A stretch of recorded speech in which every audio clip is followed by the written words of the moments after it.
Welcome to Teen Talk, Navigating Teen Challenging Behavior.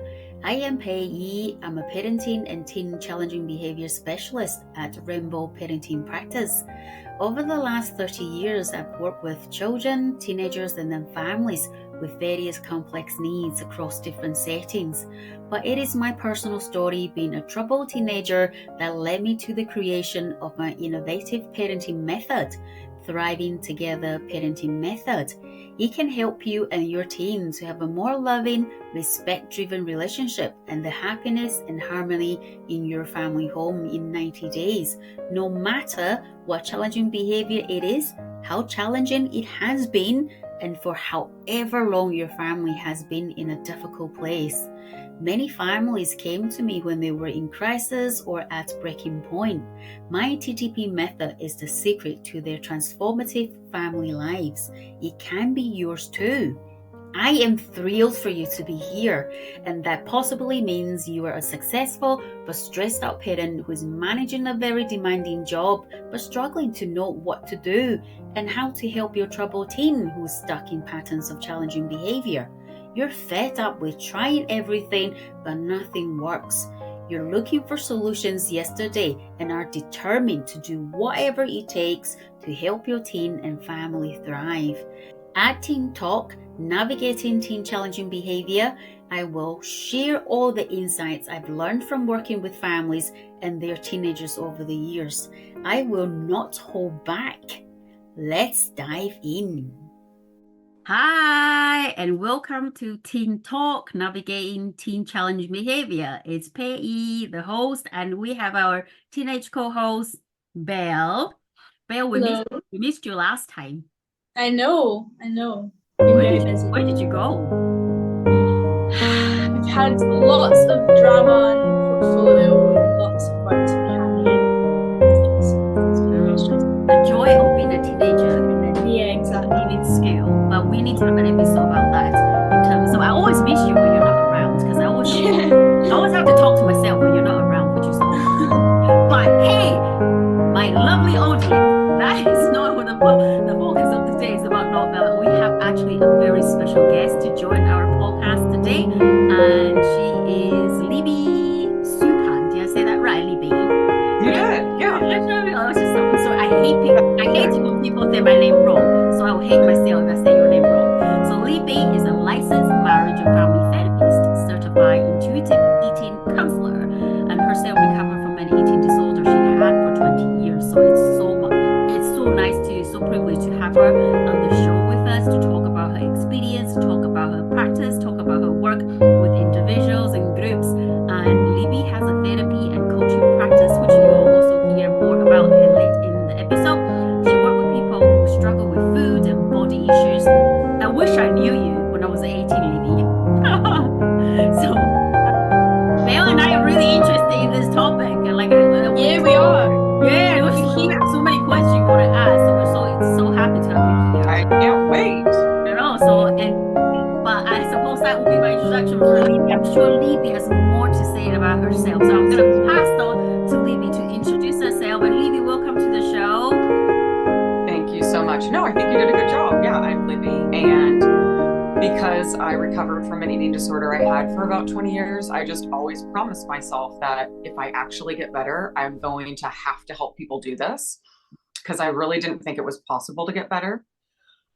So here I am, and I started with having a therapy practice, and I went full-time private practice back in 2020 in COVID. And then I started a coaching program and a coaching practice 2023. And yeah, I am just so overly passionate about helping people experience true food freedom and recover from any kind of food issues. That's amazing. Yeah. I'm really interested in hearing about your story, Libby. And I always found that really powerful to be able to hear someone's story. But by the way, I forgot to say, Libby is actually in California, and Bill and I were in Scotland, but we are also in a different city as well. So it's nice. You guys in Scotland? Yeah, we're in Scotland. Yeah. Wow, that's so cool. So I'm in Edinburgh, and then Bill is in the west side. So yeah, and I'm actually in the countryside right now in Scotland. So yeah. Feels like so awesome right now. So what day and time is it?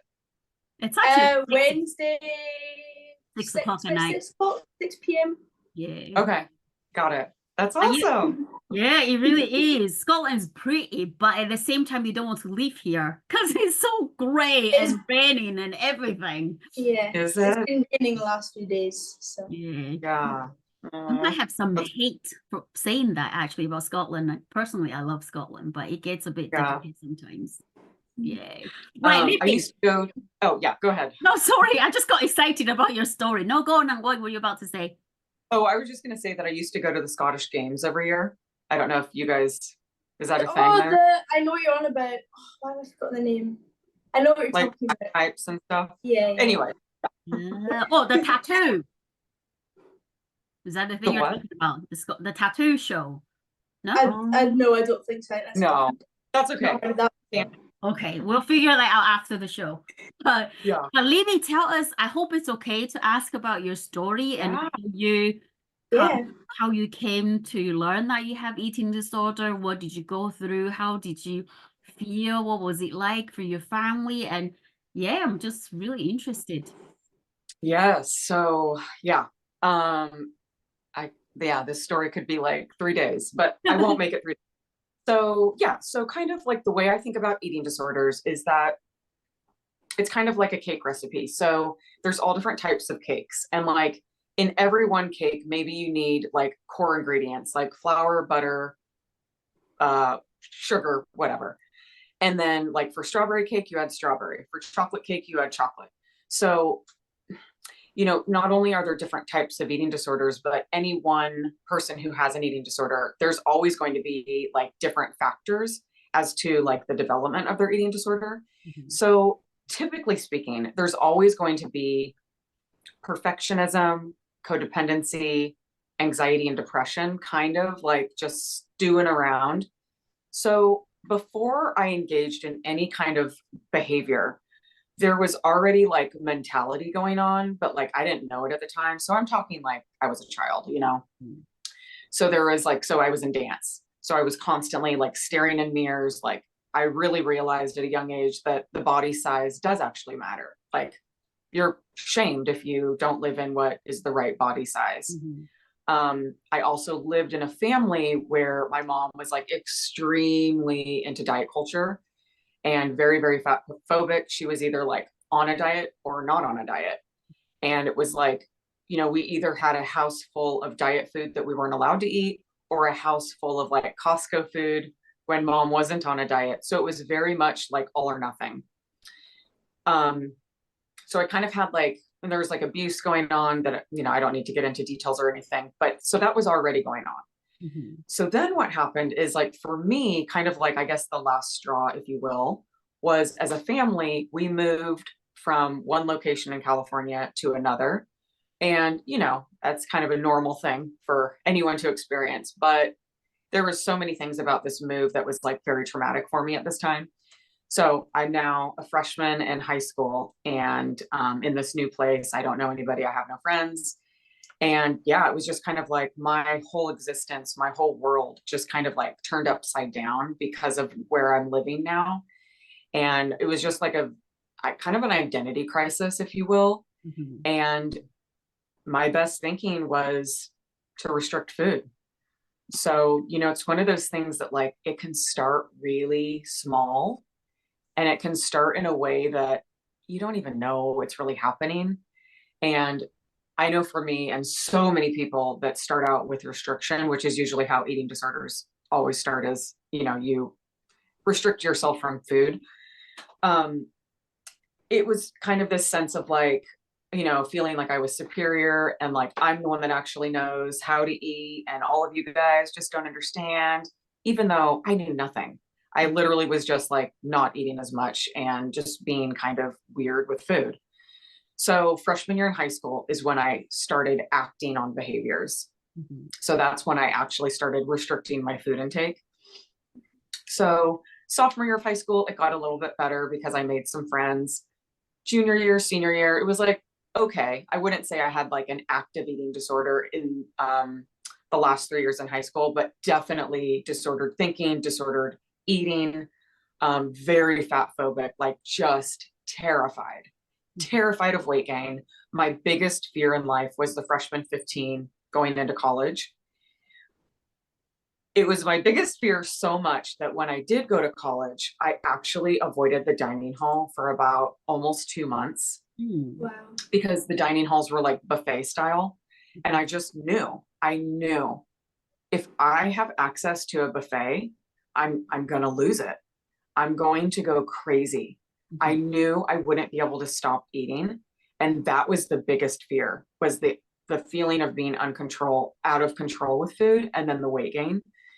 So my roommate in the dorms was like, you're being weird. Like, people are talking, like, you need to go to the dining hall, weirdo. And so I was like, okay, I guess I don't want to be the weirdo. So yeah, it was probably like the first time I went, it came true. So yeah, I couldn't stop binge eating. I pretty much broke like the frozen yogurt machine almost every other day in the dining halls. It was like super embarrassing. But yeah, so that's kind of how it started. And so I was a person that, like, I could not physically make myself intentionally vomit. Trigger warning, I should have said that before. I couldn't do that physically. And because of that, I then just chose to do my purging other ways, which was over exercise and all the other things you can imagine, like the diet pills and all of that kind of stuff. So it was really like 20 years of just dieting, binging, restricting, binging, over exercising. Just, it's so many years that it's like, I don't even know how it's so hard to know like how to talk about it. It was just my existence. Most of my time in the eating disorder was me trying to get better. But one of my problems was that my insurance kept denying me because I was not underweight. So I couldn't actually get like real help, which I knew I needed. So because of that, I ended up being a part of a 12-step program for about 15 years. And I did not know that being in this program was actually keeping me sick and making me sicker, because it was all about restricting your binge foods, which I now know that's why I was there in the first place. So the recovery is, no, you have to eat your binge foods, you know? So anyway, just so I finally, yeah. Sorry, just to interrupt, what is the 12-step program? Like, what is that, and how would you like come in contact with them for help, or what is the process of that? You said what is what? The process of the 12-step program. The 12-step program. Oh, yeah. You're asking what is it? Yeah. Yeah. So it was called, I mean, it is still around. It's called Overeaters Anonymous. And what I want to say is, if anyone's listening to this and you're in OA and it works, awesome. It didn't work for me. I would never in a million years ever encourage anyone to go there that struggles with food. I have had a lot of people come to work with me coming from OA, and it was the same experience I had. It just made the eating disorder stronger. So yeah, it's a 12-step program, and basically their like theory or model is kind of like AA, which in AA you are sober from alcohol. So in OA, they tell you to abstain from your binge foods, which typically is like fat, sugar, carbs. So it was very like diet culture, very fat phobic. They had this like kind of phrase that they would say to people like, oh, like, you're just living in fat serenity. Like, I don't want fat serenity. Like, it was just such a judgmental place, not realizing it at the time, you know? So anyways, I finally got accepted into actual treatment. And because insurance is insurance, I didn't have very much time there. Like, I really needed residential for like probably a year, but I got an IOP program for about 3 months, which is better than nothing. So the way I kind of think about my experience was like, the seed was definitely planted, and it was finally, I like understood the facts, and I understood why I was here in the first place and what I have to do now to recover. Like, I finally realized, okay, I've been doing it all wrong. but it's not my fault. I've just been doing what I've been told. But now I knew what to do. Not that it was easy. And it took many years after treatment because, again, I just didn't have enough time in treatment. But yeah, so I got better, and then I applied for grad school, and I knew I always wanted to specialize in this because that's why I got into it. So yeah, I mean, there's so much more I could say. So like, if you guys have any specific questions, please ask me. But in a gist, like that's kind of how it was. Awful. Like I was extremely depressed and suicidal. And when I say I didn't think I was going to make it, I don't mean because I thought the eating disorder was going to take my life. I was going to take my life if I couldn't get better, because I was unwilling to live that way anymore. It was true misery. So it sounded like a really hard journey, Libby, but also a very inspiring one. And it is really difficult going through the mental health challenges. And I suppose what I got really curious about, because I think people who will not be in the position or experience this kind of the living experience of a mental health challenges or eating disorder, nobody can really understand, appreciate how challenging it is and how difficult it is. So I got really curious about when you actually felt like I needed to restrict the food, what were you trying to control and how did that make you feel? You know, because I think this will help our audience and the parents or the professional to really think about actually what are the living experience of these people who are struggling with eating disorder. It's not a choice, you know, from what I'm listening, it's not a choice that I want to restrict my food. There's codependency of other underlying challenges around the person. So I'm just curious about what were you trying, what were you feeling at the time, and what, when you're restricting food and those, what were you trying to control? How did that make you feel? All these things. It's a great question, and my answer is going to be complicated and probably confusing. So okay, the thing, shoot. the thing about eating disorders is they're so complex. They are so multi-leveled, multi-layered. There's so much that goes into an eating disorder. And when you're in it, you cannot understand what's going on. So like my answer, I have probably two answers. So like my answer at the time, so like being a kid, a teenager, and then like in my college years, I thought I was trying to control my food intake because my biggest fear in life was being fat or to gain weight. Truly, that was my biggest fear. And because of the eating disorder, I weight cycled for 20 years. I mean, I was constantly up and down, constantly. I'd have like 6 different sizes of clothes, you know? So at the time, it really was, I thought I was just trying to control my weight because, again, being fat's the worst thing in the world. But that's not actually accurate. What it really is, you know, and it's all like very subconscious. You don't realize it's happening, or subconscious, unconscious, whatever. It's like your life is unmanageable, probably more than one aspect of it. And you don't have the tools to like manage whatever it is that's going on. And so because of all the different like factors in any one individual, it's like, because of all these things that I already had kind of in my blueprint, if you will, like Libby was a person that like chose food rather than like drugs or alcohol, you know? And yeah, what I was trying to do is fit in. I wanted to belong. I wanted to feel confident. I wanted security. I wanted to be popular. I wanted to be normal. I think the biggest thing is just wanting to feel like I fit in and normal. And that's really what it's about. And also just a way to kind of like navigate getting through the world. It really, like, as crazy as it sounds, an eating disorder can really give you a lot of structure and rules, which can feel amazing for somebody that's a perfectionist, which most everyone that has an eating disorder is also a perfectionist. So it's, yeah, does that, am I making sense? Yeah, definitely. Absolutely. Okay. So what you're saying is the time when you're a kid, this is what you were experiencing, where you're feeling, what you're trying to control. But right now, coming out of that phase, where you're seeing is something different. Yeah.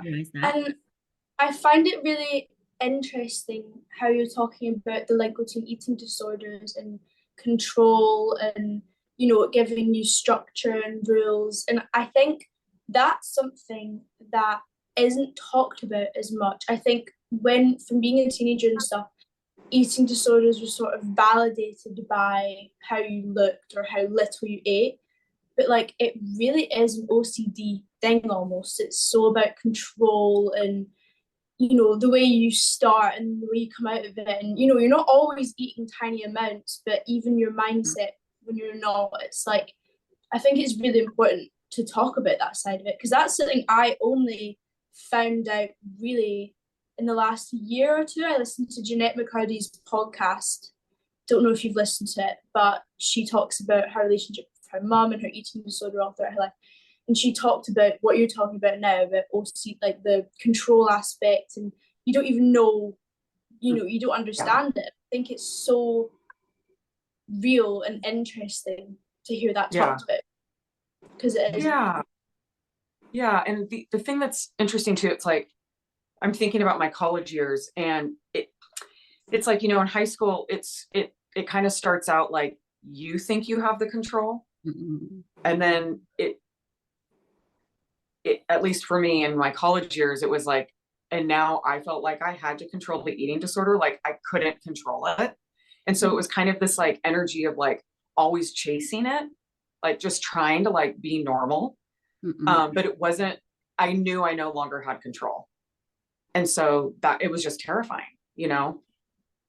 And what did it feel like? Like what made you realize I'm out of control? Because I know that when you have an eating disorder, to actually say to yourself that I can't control this is, because it's all about control. So it's like, how would you get to that point? And also, how did you feel when you realized you weren't, well, I'm pretty sure Paige asked that, but how did you feel when you realized you weren't in control of it? Because that's you losing all the control you thought you had. And, you know, and you probably, a lot of people when they realize that wouldn't want to be at the stage where they want to get there because you're still scared of gaining weight. So you're it's a comfortable thing, isn't it? It's not comfortable, it's awful, but you're comfortable in it, and it's like, gives you safety almost. Yeah. I'm not sure what your question was. Oh, sorry. So my question was, at what point, how did you feel when you realized I'm not in control of this? And how did you then go to think I want to get better? Because that's a whole process, deciding to get better. That's my question. Okay. So I first knew I was out of control when I was in college, it was the binge eating. So like the thing with eating disorders is most everyone loves the restriction. Most everyone loves like the anorexia part. But what's the fear and the terrifying aspect of it is the binge eating, because that's what's out of control. I mean, so is the restriction. But yeah, that's when I absolutely knew like I truly cannot control this. Like it honestly felt like there was some other kind of like entity like in my body forcing me to like eat just like ginormous amounts of food. So that's like when I knew I was out of control. And then how did it feel? It felt, I mean, horrendous. It felt terrifying. It felt mortifying, constantly feeling guilty and embarrassed and shameful, waking up every day thinking, oh God, who do I owe an apology to? What did I do yesterday? What can I eat today? What can I eat today? Oh God, how much do I have to work out today? Oh wait, you can't do that because you have this test and then you have cheerleading later. And oh my gosh, like what can you do to like feel better today? And did so-and-so see you eat that yesterday? Oh my God, did they think you look fat? Do you think they noticed if you gained 5 pounds? I mean, that's just the first 5 minutes of waking up, you know? So what happened, Libby, when you actually let yourself go to the dining hall to eat everything? And I know you took pills, you over exercise, but I'm just thinking, when you step over that line, how did it make you feel? Did you feel like guilty, ashamed of what you talk about, or you actually feel, oh my God, this food tastes quite nice? So That's a really good question. It's like you have a split moment in the binge when it's this like, okay, I can breathe. Yeah. Like it's really satisfying. It's seriously like it feels like you're a drug addict. Like that's how I used to explain it. I used to think I was a food addict. I now know you can't be, but anyways, yeah, so there's kind of like a split second of relief. And then it's this like you just can't stop. I mean, and oftentimes whether you're in a blackout or not, like if you're in a blackout, you kind of like come to and it's like, oh my God, I did it again. Like how did and then there's like wrappers everywhere. Or if you're like conscious of it, it's like, oh my God, like I know what I'm doing and I just can't stop. So it's just this feeling of, it's not only like awful, out of control, I'm in total chaos, but you know the repercussion is weight gain, which is your biggest fear. So it's not even just this like behavior that is so awful and it feels so awful mentally, physically, but you know in your near future, you're most likely going to just continue weight because all you're doing is binge eating. But can I ask a question? Can sound very daft. So if your fear was about weight gain, so what would actually happen if you gained weight? What did you think was going to happen? Oh, I did gain weight. I gained a lot of weight. Ah, okay.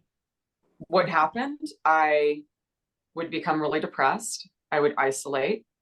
People treated me differently. I would try to like hide my body. I would cancel plans. I wasn't very nice. And yeah, I just kind of just like got through life because I knew I had to do certain things, like go to school. I knew I had to graduate college. Like, I mean, I was just kind of always surviving. Okay.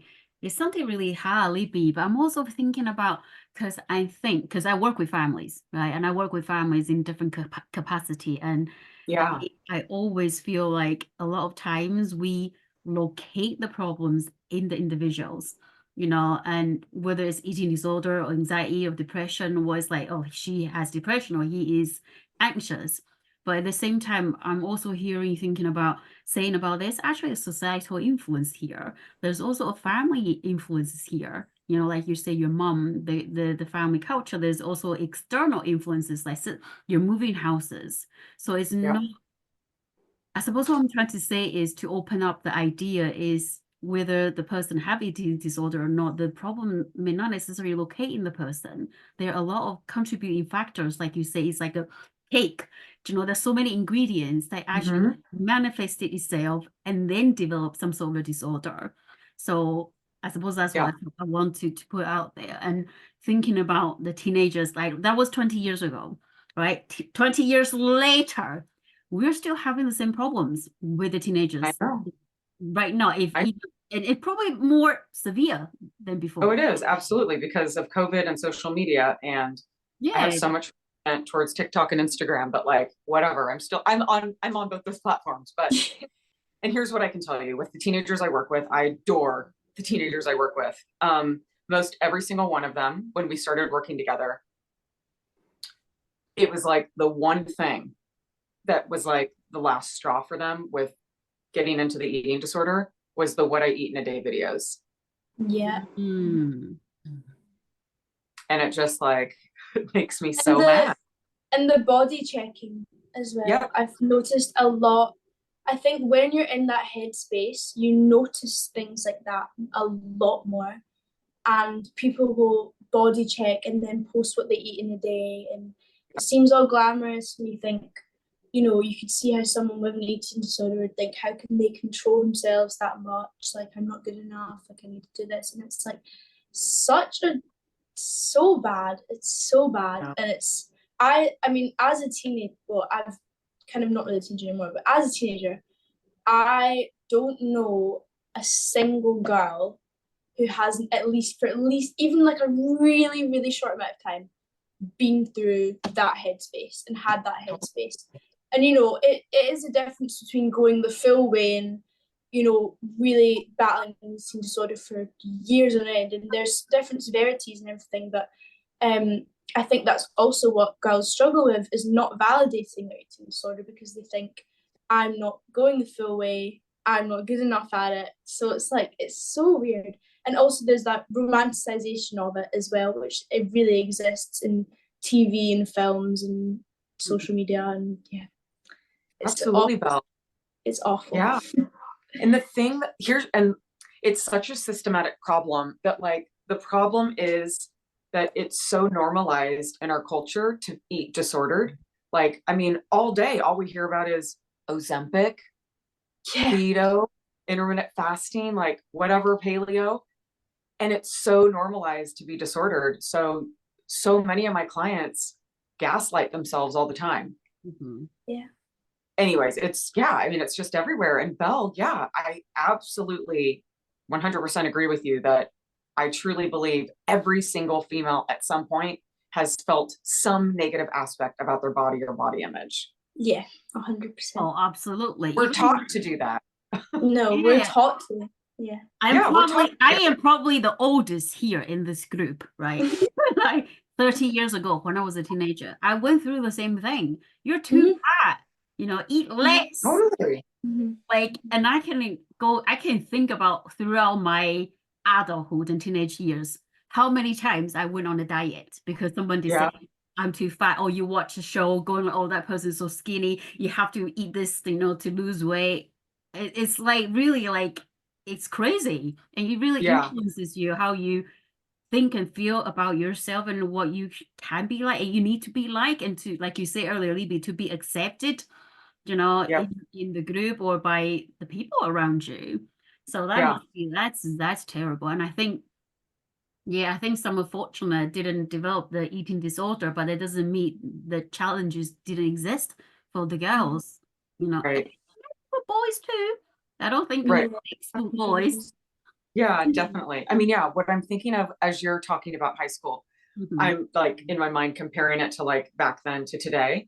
And like, I don't know about you, but for me, it was like all those magazines, like YM, Cosmo, Self, Health, and just like obsessing. And I guess I compare that to today's social media. I cannot even imagine having social media as a teenager. Like, I'm so glad I didn't grow up in that world. I so feel for you, Belle. I can't imagine what that's like.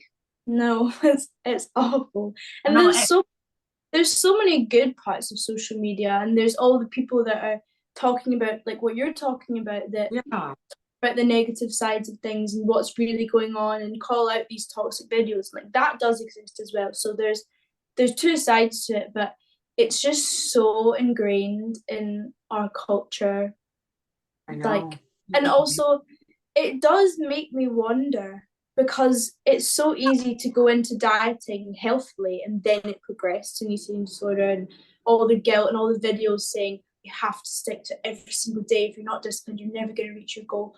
And it's like, it makes me wonder what your perspective would be on if it's possible. I know it's possible, but how it is possible for people to lose weight and go on diets and exercise and do all this without stepping into that mindset, when we've been conditioned to have that mindset about it since like birth. Because I guess it would be about comparing yourself. That's what the issue is probably, but I don't know. So are you asking, is your question, is it possible? My question is it possible to healthily, without a disordered thinking, lose weight or go on a diet or eat healthy or anything like that? Is that possible? And how would you do that? It's totally possible, and that's not my work, so I wouldn't do that with clients, Obviously. So it's absolutely possible. I think it's really nuanced. I think you have to be extremely careful, especially if you're somebody that's had disordered eating or struggled with your body image, like really having to be very careful about it, because you can't ever predict whether, this one's going to get the eating disorder and this one isn't. Like, you just don't know. And oftentimes you don't know what's happening, even though it's happening. Like, you have no idea until you're in the hospital with a feeding tube, Yeah, do you know what? This reminds me of one depressive episode I had. I lost a colleague. And I didn't realize I was like, I mean, I was grieving, but I was still going to work and everything. But it's only when I came out of that grief process, I'm like, actually, I was a bit depressed there for a period of time. So then I can see like, oh, actually, I will, but I was in it. I didn't know, But then like when I it got curious about maybe going back to your story, because you were speaking from your perspective, and I was thinking, how if your parents were here, family and friends were here, or you can use your other story, doesn't necessarily have to be yours, is how do the parents or friends witnessing or experience a young person who have this eating disorder? Like, how did they respond to me or react? Yeah, how do they experience you, and what do they see? What were they thinking? How were they feeling from their perspective? Yeah. So so in high school, it started out where I started restricting food. I started losing weight. So I had like two kind of friends that raised concern that like, you don't look normal. You're too skinny. Like, why don't you eat? And I just brushed it off because I thought there was nothing wrong with me. My mom saw that I was losing weight. So I had one session with a therapist and I like didn't speak one word. So that was that therapy. That was powerful itself, the silence. Yeah.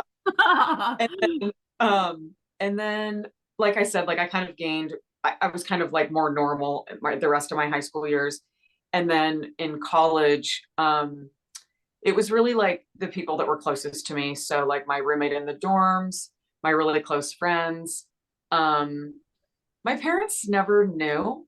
Okay. Like I just remember even when I remember calling each parent, because they're divorced now, but I remember calling each parent separately and letting them know like, hey, I want to let you know I finally like got into treatment. And I remember my mom saying, treatment for what? And I was like, what? What? Like, mom, I joined a cult. Like I was in a cult. Okay. I was so desperate to get better. I would do anything. And it was just more like kind of evidence to prove that like I was invisible. Like no one saw me. But like my college friends and like after college, it was just kind of like a joke. So it would be like we'd get drunk on the weekends and then eat late night, and Libby would like destroy your kitchen and eat everything, and we'd all laugh about it the next day. And it was mortifying, of course, and I just like tried to laugh it off because what else am I going to do? My nickname was like the Grizzly, so super embarrassing. Yeah, so it was just, and like guys would just kind of make comments like, oh, you're just pissed because you're fat now, and you're mad because you're just like you gained weight. Because when I would be up in weight and depressed, I wasn't very happy, So people just like comment on that a lot, and just like constantly commenting on what I'm eating, my body size, all the time.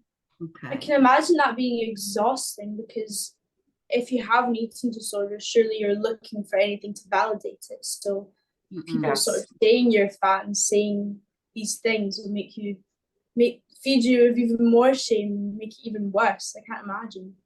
Absolutely. Yeah. Totally, Belle. Wow. What do the parents see? Like, I know you work with teenagers. Do you work with adults too, Libby? Oh, yes. I work with pretty much anyone. Yeah. Okay. So see those teenagers, the parents come to you. What do they usually say about the problem is? What do they say as far as like what their kids experiencing, or from their perspective? So see, like I work with teenagers with challenging behavior.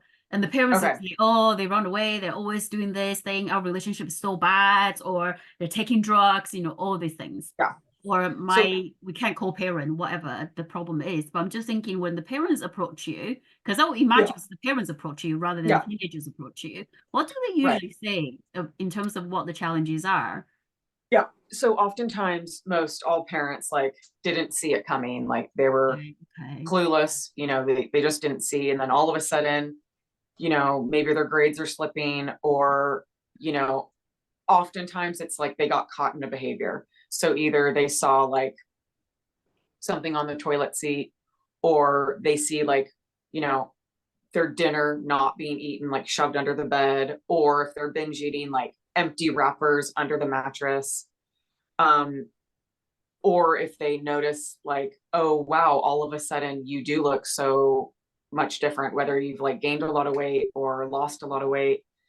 But a lot of times, like, it takes, oh, and this makes me so sad. This actually is true with two of my teen clients. The only reason their parents finally believed them was because they fainted at school and had to go to the hospital. Okay. School. Oh, okay. So, you know, I guess I want to say, like, I hope parents are listening to this, but please believe your child. Like, no one wants an eating disorder. No one wants an eating disorder. And so if your kid is coming to you telling you they're struggling, please believe them. What makes parents not wanting or to believe their teenage children, you think? Pi and Belle, sorry, I cannot tell you how many teenagers reach out to me on social media, like just begging for help, begging to be seen, begging for like, what can I do? My parents think I'm lying. My parents think I'm making this up. My parents think I'm exaggerating. No one will listen to me. I can't get help. I don't know what to do. I can't do anything on social media, you know, like I'm in California. You might be in Scotland, you know? And I'm a therapist and a coach. So like, you can't do that in a DM. Why do I think parents do that? I mean, a lot of things. I think most people do not have emotional intelligence. I think many people don't believe in mental health, how that's even a thing, I don't know. I also think that a lot of parents don't really have the brain space. Like they're so kind of in chaos brain with their own selves that they don't have space to look at their kids. You know? Do you think, sorry, do you think it could even be like when a parent, if you go to a parent and you talk about something like that, or you try to ask or tell them about something like that, I think parents could possibly take it as like an insulting towards them almost. I know that some parents can feel like guilty that that's you're in that position, and then can react to that by invalidating it or pushing it away, or because I think there is some with parents, I think there is a lot of guilt, whether they realize it or not, with what their kids are going through. And so I was wondering, with your parents, do you think them not realizing, do you think they actually genuinely didn't realize, or do you think, I don't know if it's too personal, or do you think that they just were in denial and they just pushed it away, or you know? Yeah, no, first of all, I just want to say, like, you're so insightful. And my parents truly did not know. They were truly like completely clueless. And plus my mom was so disordered anyways, she wouldn't have thought anything I did was disordered, you know? Yeah. I think it's really hard because while there's a lot of resources and education on the website for people to access, but if you don't really know what it is, you wouldn't know. You know, like young people cutting themselves. People wouldn't know, parents wouldn't know why my kids won't change in front of me, or all these things. Right. They wouldn't know. Right. They don't know. Right. They don't know what to look for. They really don't know what to look for. And I think that's so powerful, Libby, although you're not able to to DM the young person, but I think raising awareness for the parents are so important. They know actually these are the things I need to look out for, and these are the things I need to pay attention to and to support my kids. But suppose I'm coming back to your journey, Lee, because I think it's amazing, inspiring. You actually came through this, and I know you have access help, but I wonder what additional resources or strengthening you. What else did you do to help yourself overcome this? I suppose is the bit, because there are external influences coming in to help you. But I also believe in a person's internal strength, or how they access the resources to be able to help them overcome challenges in life. So I'm curious about what else, tell you. What helped you? Yeah, I did a lot. I did anything I knew to do. So I read like every single self-help book, any kind of eating disorder recovery book. Podcasts weren't really a thing back then, so I wasn't into podcasts at the time. I saw probably like 30 different therapists. They were horrible. One male therapist, I will never forget. It was only one session. First of all, I never mentioned anything about having a boyfriend. I never mentioned anything about sex. I never mentioned anything about Snickers bars. So this is what he says to me. Oh, I know what you should do. Every time you want to go binge on Snickers, why don't you just go have sex with your boyfriend? What? Oh my God. That's crazy. Did you report Wait, him, Libby? Did you report I'm him? like, wait, first of all, I don't have a boyfriend. Wait, what? And I just was like, I can't even believe this is happening. Anyway, so I probably saw like about like 30 different therapists that were awful. And then I joined a cult. It was about 2 weeks. That was a horrible experience. And then, yeah, I did Overeaters Anonymous for about 15 years. And yeah, and then I finally got into real treatment. And since then, well, now I just do a bunch of trainings, you know, as a clinician. But yeah, I guess what I would say to anybody that's struggling, like the best thing you can do is work with a specialist if you have that privilege. And if you don't, to seriously like unfollow anything that feels triggering, unfollow anything that's like fitspiration, thinspiration, style, models, like whatever it is, unfollow it and start to follow the good things like intuitive eating, food freedom, like anti-fat phobia, anti-diet culture, all foods fit, things like that. And there's so many free resources, like it's kind of incredible. So even like with me, if you came into like my kind of aura on social media, I give so much information. I also have like a freebie link where there's like an ebook and different like activities you can do. So there is so much help out there if you can't like actually work with somebody. And there's a lot of good books out there, so many good podcasts. So I suppose it's I suppose it's all about like rewiring your brain almost. Yes. Like with the books and the looking and unfollowing, it's all about you cannot get better in a space where you can't just get better completely in your own mind. You have to rewire your brain and, you know, read things and just stop yourself when you're thinking one way and think another way. And it's hard. It must be really hard and exhausting. And probably, I think I can imagine if you're going through that, you might be doing well with it, and how discouraging it might feel to slip up, because I know that eating disorders is an addiction, and with addiction, you know, they always say recovery is not like a straight line, like you're bound to relapse and everything. And you know, how would you, I don't know if you did experience that, but if you did, how did you deal with that relapse of mindset almost, if that did happen? Relapse with eating disorder? Yeah. So what I first want to just say is you can't have a food addiction. Well, no, I mean eating disorder, the addiction. Yeah, no, I know. Yeah. I just like have to make sure I'm clear about that. I self-identified for 15 years as a food addict.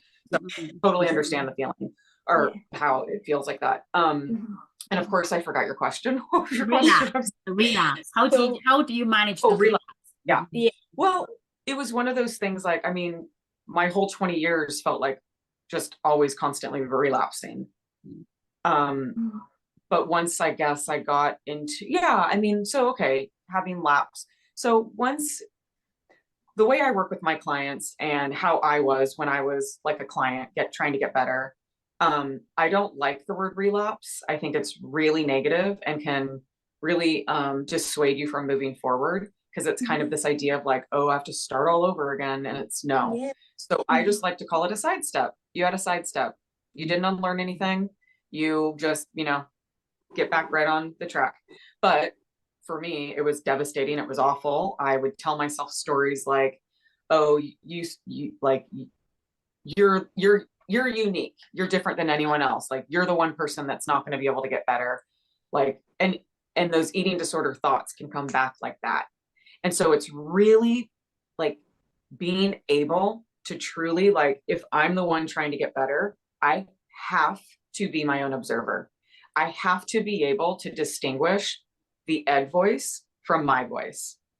Because if you can't, it is your whole world and being an entity, and you think it's you, and it's not. So, yeah. So I suppose that is what you said earlier is really important, Libby, isn't it? Is to have a specialist support.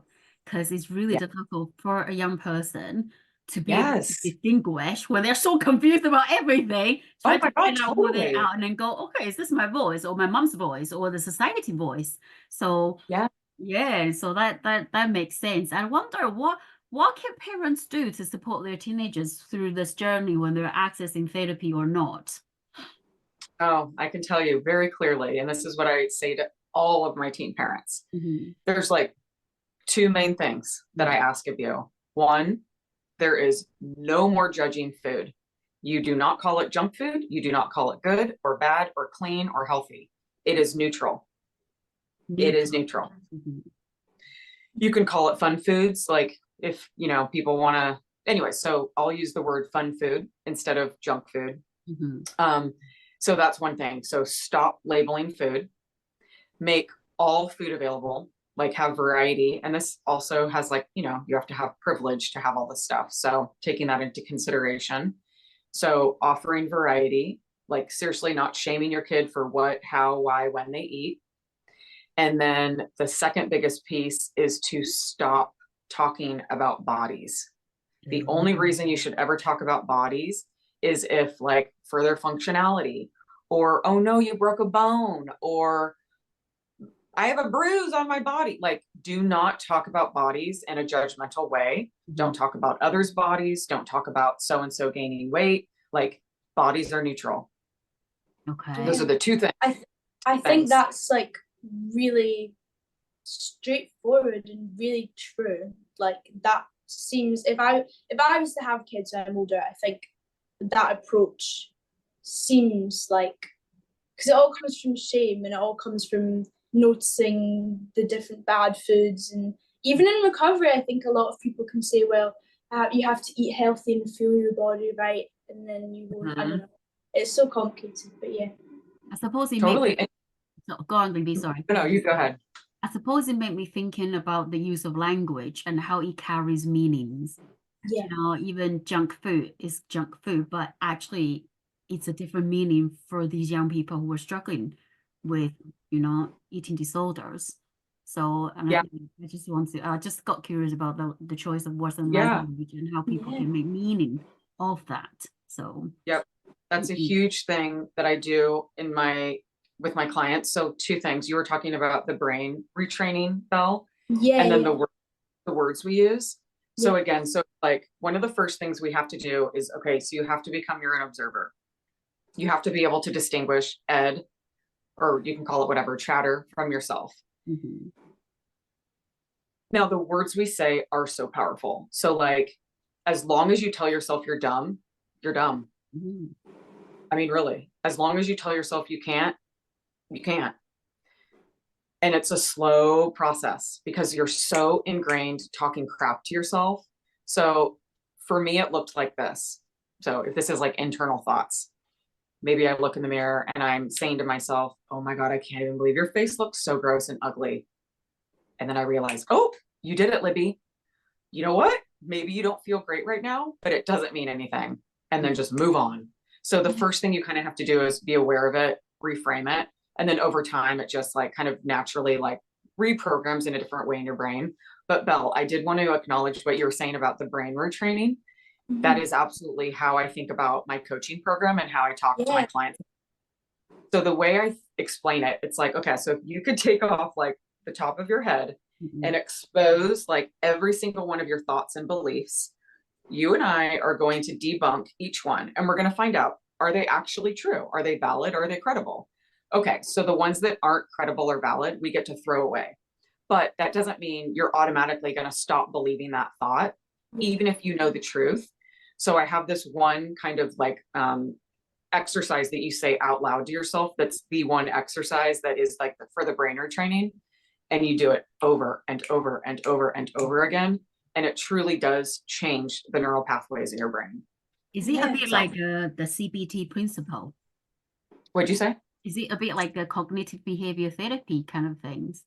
It's very similar. Yeah.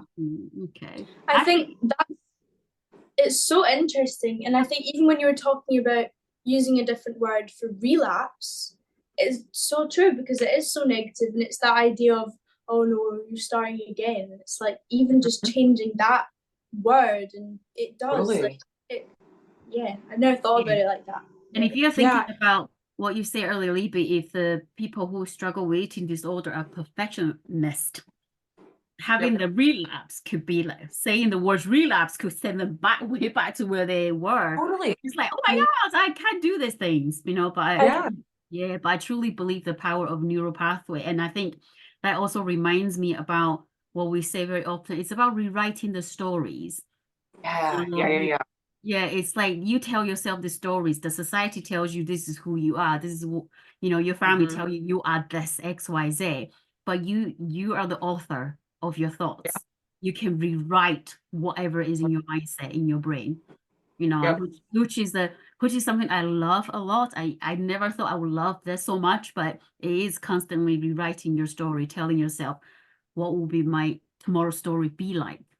You know, do I continue to talk about food, or do I actually look at something different? And also, I think accepting that as a process rather than starting tomorrow, I will do this and I'm stick with it every single day, because that's when you struggle with perfectionism and when you've obviously had an eating disorder, that's the whole sort of mindset of it. So yeah, I think doing what you're saying and really trying to view it and appreciate it as a learning process that will last forever, and you'll always be learning and you'll always make mistakes and whatever. I think that's the most healthy way to go about it, probably.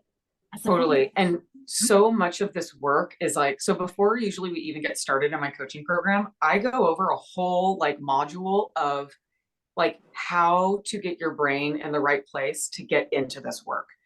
So part of the eating disorder is how you think about the eating disorder. So what I like help you learn is to take off all judgment. Like, okay, you binged. So what? You're probably going to do it again. It's okay. Like, you've done it a lot, probably hundreds of times. Like, you're just going to eat your next meal and you're going to move on. And that is so hard, especially in the beginning, because it is truly like the worst feeling in the world, having had a binge. So yeah, it's everything that you're saying, Belle and Pi. Like, it's how you think about it. It's the words you say to yourself. It's the stories you tell yourself. It's how you see yourself in the world we live in. Yeah, it's a lot. I'm really curious about, Libby, how you help the families and young people. I know, I mean, you mentioned a little bit tips here, but I'm interested in terms of about like how often do you see them, and do you do therapy along with coaching, or is it a combination of both? And because how do you do this? How do you help teenagers? And I'm focused on teenagers because this is a show for teenagers and parents. I know you work with adults too, but we're gonna focus on teenagers just now. So to answer your question, so I have two practices. So I have my therapy practice and I have my coaching practice. Oh, right. And right now my coaching practice is adults. So therapy is where I see the kids and the teens. And how I work with the parents, oftentimes parents, so it's not technically family therapy. It's a family session for my client. So like maybe mom and dad join a session and it's, you know, me, the client, mom and dad. So there's 4 of us. Maybe one time it's just mom and me. But it's not, it's for in support of the client. Like last night I had a session with just me, mom and dad. And we're talking about, you know, my client, their child, and this kind of like new food plan we're getting into, and like how mom and dad can support them. So I really like, I think of that as coaching.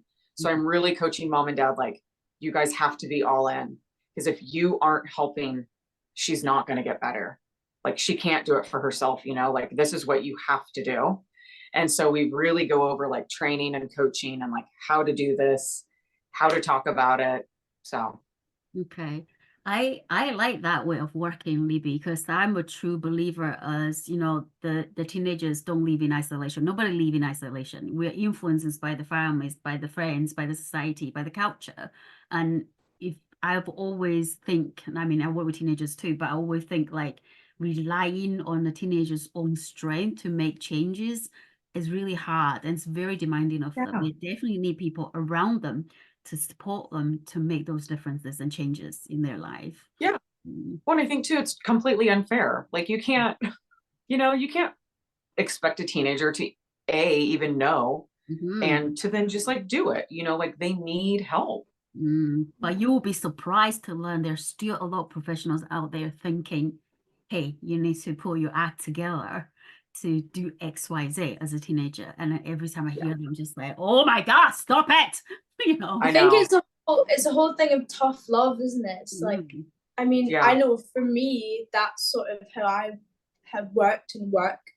And yeah, I do think maybe that level of responsibility over my own choices and emotions and patterns and everything, like that's just going to lead you further into being perfectionist and OCD and control. And it's like, you do need, as a parent, you need to give your teenagers the tools to make these decisions in later life, which can come with, making them, I think lots of parents think, oh, well, I'll make them learn from themselves and make their own mistakes. But to actually nurture your teenagers and guide them and give them physical and emotional support and, be open with them and not shame them. And I think that's so important.